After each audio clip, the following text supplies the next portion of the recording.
How to upgrade Netflix plan from mobile to TV. Hey everyone, welcome back to our channel. In this video I'm going to guide you on how you can upgrade your Netflix plan from mobile to TV, so make sure to watch the video till the end. So to basically upgrade your Netflix plan from mobile to TV, it's actually quite very simple. Now for this I would recommend you open up your browser and go to netflix.com instead of trying to log in from the app.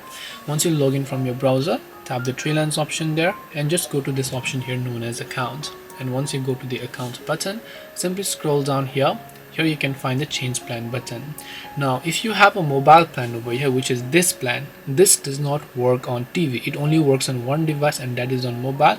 If you try to sign in on your TV, it will not let you sign in. And the other one is basic, which can also go ahead and then log in on TV. So aside from mobile, any other plan such as basic that offers you 720p, standard that offers you 1080p, or the premium plan that offers you up to 4K can be streamed on TV except for the mobile plan. So depending on which is it that you would like to upgrade to, select that, tap the change plan option, and your plan will get successfully changed. This way you can actually go ahead and upgrade Netflix plan from mobile to TV. Hope this video was very helpful. If you have got any questions, feel free to leave them down below. Thank you for watching till the very end of this tutorial, and see you soon in the next video.